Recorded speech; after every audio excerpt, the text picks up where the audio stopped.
pessoal, tudo bem? Espero que estejam bem por aí.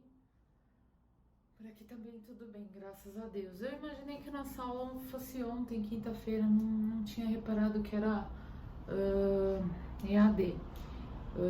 Mas não tem problema, né? Imaginei, assim, pensei em até pedir para trocar com a Alan, pra gente dar continuidade nas questões lá do banho e tudo mais, até tentar fazer alguma coisa prática, mas eu acho que o Alan também é muito importante para vocês, no sentido de ele estar presente na sala aí para ensinar vocês com farmaco, cálculo, o que seja. Hoje eu mudei um pouquinho o ambiente, estou aqui na varanda do meu quarto, porque eu achei que eu ia ficar num ambiente quietinha, sabe? Mas eu acho que o tiro foi pela culatra, porque tá um barulho. Desculpa se tiver algum barulho de carro, buzina, ambulância e etc. Tá bom?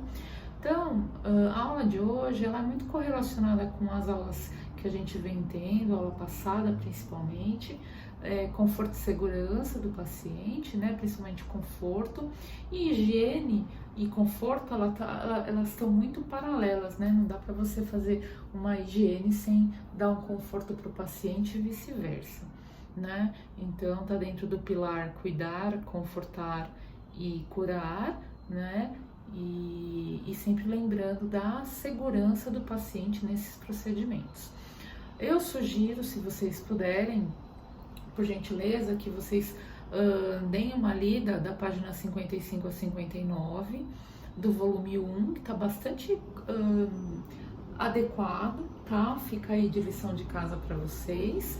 E no volume 2, quem puder dar uma lida de 437 a 439, que está no primeiro slide,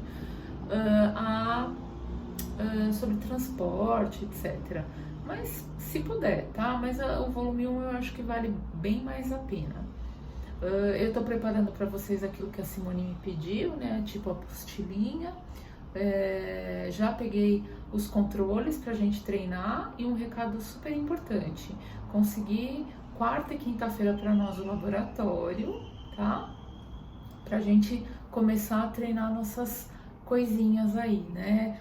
Treinar um pouquinho de sinal vital, fazer um pouquinho de banho, arrumação da cama. Então, mas isso a gente conversa sobre durante a semana, a gente conversa, porque eu acho que a gente ainda tem encontro antes de ir pro laboratório.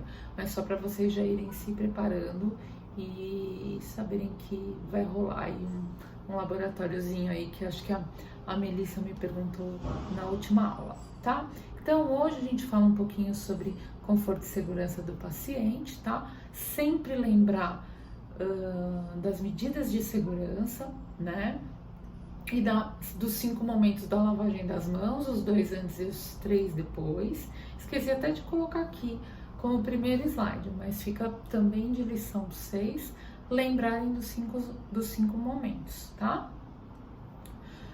Da lavagem das mãos. Então, antes de qualquer procedimento, né, que for fazer com o paciente, após qualquer procedimento, em contato com fluido corpóreo, em contato com materiais que foram utilizados com o paciente e objetos que estão próximos ao paciente, né? Então, 2 antes, 3 após. Mas o que eu quero dizer para vocês aqui é que sempre que a gente vai fazer, eu vou falar um pouquinho sobre transporte e movimentação, que a gente faz isso durante o banho, durante uma mudança de decúbito, durante um transporte para algum lugar, né, uma transferência, né, ou da cama para a maca, da cama para a cadeira. Então, o transporte do paciente ele exige muita habilidade do profissional e esse instinto de segurança, de preservação do outro, tá bom? Então, garantir a segurança é fundamental nestes procedimentos. O primeiro fator importante ao mover ou levantar um paciente é o emprego de uma boa mecânica corporal. Então, por parte da gente, porque pra gente tem muita gente afastada com problema de coluna, né? Então, a primeira coisa que a gente tem que fazer é se posicionar com as pernas um pouco abertas, assim, no sentido de semi-flexionadas, para fazer uma força e ter sustentação para não prejudicar a nossa coluna, tá? Deve-se evitar esforços desnecessários, prevenindo assim não dano só para nós, como também para o paciente. Imagina a gente carregando um paciente mais pesado, sem estar com uma mecânica corporal adequada, sem estar com alguém que nos ajude, que não tem essa mecânica, e aí a gente não sustenta e o paciente cai, né? Ou a gente, para o paciente não cair, a gente faz uma lesão na coluna, né? Então, isso tudo também tem que ser visualizado. Os movimentos devem ser planejados, né? Ninguém é tecnicista, ninguém faz igual máquina, né? Obviamente, a gente não tá numa indústria de peça, mas a gente tem que estar planejado, assim, né? Então, vamos virar 1, 2, 3, já. 1, 2, 3, já. Sempre fazendo no mesmo time para todo mundo estar sincronizado, não mecanizado, mas estar numa sincronia do atendimento que vai favorecer para todo mundo, tá bom? Porque assim a gente só soma força, né? Tem gente que gosta de separar, né? Mas eu acho que a gente, na enfermagem, a gente tá mais para somar, né? Tá mais para somar um com o outro, porque como eu já falei para vocês, a gente não vira um doente sozinho, é mais difícil. Tem gente que consegue virar doente sozinho, se o paciente é mais, mais independente, mais leve, ou não tem tanta resistência, consegue colocar com a ajuda do próprio paciente ali numa cadeira, eventualmente isso é até possível, né? Mas com segurança, em 2 pessoas sempre é melhor, se também for possível. Bom, mudanças de posição, então existem algumas fases aí da mudança de posição. Virar o paciente de decúbito lateral a braços, né, que é a gente vira apoiando os nossos braços, tem uma figura posterior, né? Então eu coloco sempre aqui os passos que a gente tem que seguir. Uma coisa que a gente assim faz bastante é colocar um travesseiro entre as pernas para amparar e evitar um atrito também, tentar deixar esse paciente mais protegido de machucados possível, né? E de desconforto, dor ou alguma coisa nesse sentido, tá? Então, o segundo slide mostra um pouquinho a movimentação e o braço de uma dos membros da equipe por baixo da perna do paciente, a outra também ali movimentando o joelho da paciente, sempre que a gente faz esse movimento de braço, tá? Isso a gente vai aprender mais na prática.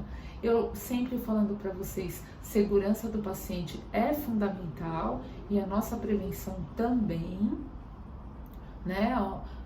No terceiro slide, eles estão de luva uniformizados, com um lençol por baixo para dar uma sustentabilidade mecânica corporal e sustentabilidade na hora de subir o paciente para evitar que ele caia da cama, tá?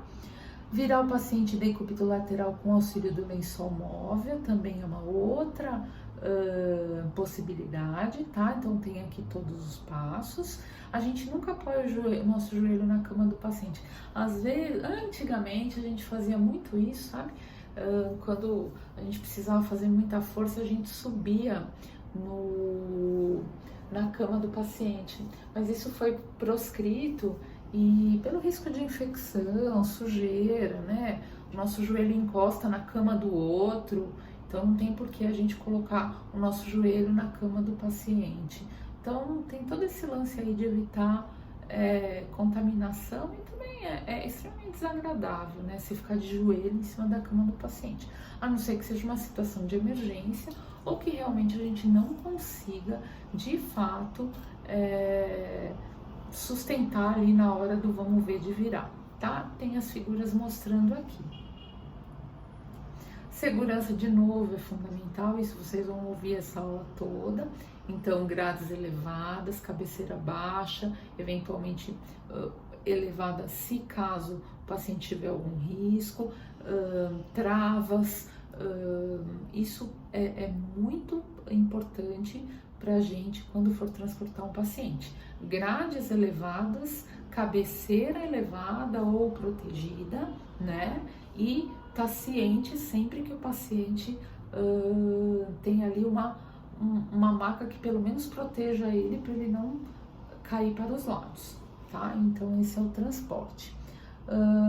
Aí eu falo um pouquinho quando o paciente ajuda, o primeiro método e o segundo método, tá? Falo um pouquinho sobre, sempre explicando para o paciente o que a gente está fazendo, né? Quando a gente passa do leito para a cama e vice-versa, qual é o tipo de método? Geralmente a gente vai em 4, se possível, mas se possível, né? Porque não é sempre que tem 4 pessoas disponíveis no plantão, mas nunca sozinho, né? Do paciente